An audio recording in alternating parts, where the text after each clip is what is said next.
A country's greatness lies in its underlying ideals of love and sacrifice that inspires the mother of races. Hello everyone, I am Kavya Tanwani from class 12 Commerce and standing in front of you all to tell you all about a great poet and a freedom fighter Sarojini Naidu. Born in a Bengali family in Hyderabad, Naidu was educated in London, Madras and Cambridge. Following her time in Britain, she was drawn towards Congress Party struggle for India's independence. She became a part of a national movement. She was appointed as the Congress president in 1925. She was a follower of Mahatma Gandhi in his idea of Swaraj. In 1947, she was appointed as the governor of United Province, which is now in Uttar Pradesh. Naidu's literal work as a poet gave her the nickname of the Nightingale of the India by Mahatma Gandhi because of the colorful, lyrical and imaginary quality of her poems.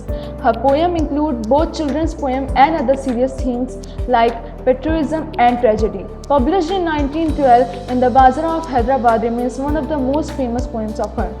Sarojini Naidu Chattopadhyay was born in Hyderabad on 13 February 1879 to Agorna Chattopadhyay and Vradha Sundari Devi. Her parental home was at Dhaka in Bengal province, which is now in Bangladesh. Her father was a Bengali Brahmin and the principal of Nizam College. He held a degree of doctorate at science from Edinburgh University. Her mother wrote poetry in Bengali. She was the eldest in her 8 siblings. Her brother Virendra Chattopadhyay was a revolutionary. The family were well regarded in Hyderabad. Chattopadhyay passed her matriculation examination to qualify her university study with the highest rank in 1891 when the age of her 12.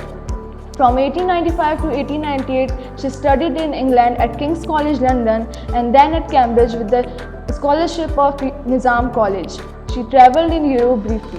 Chattopadhyay returned to India in 1898. The same year she got married to Govindaraja Naidu, who was a physician whom she met during her stay in England. Both of their families agreed for their marriage, which was long and harmonious. They had 5 children. Their daughter Padmaja took part in Quit India movement and held several government positions in independent India. Beginning in 1904, Naidu became increasingly popular woman due to her promotion for India's independence and women's rights, especially women's education.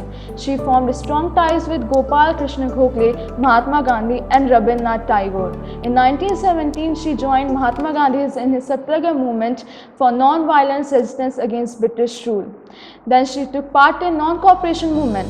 Britishers jailed her in 1942 due to her part of Quit India movement. She was imprisoned for 21 months. When India achieved its independence, she was appointed as the governor of United Province, making her the first Indian governor. She stayed in the office till her death in March 1949. Naidu began writing at the age of 12. She was very well known for her vivid use of rich sensory images in her writing and her lush depiction of India. Her play Mahir Munir, written in Persian, impressed the Nizam of the Kingdom of Hyderabad. Naidu died of cardiac arrest at 3:30 p.m. on 2nd March 1949 at the government office in Lucknow.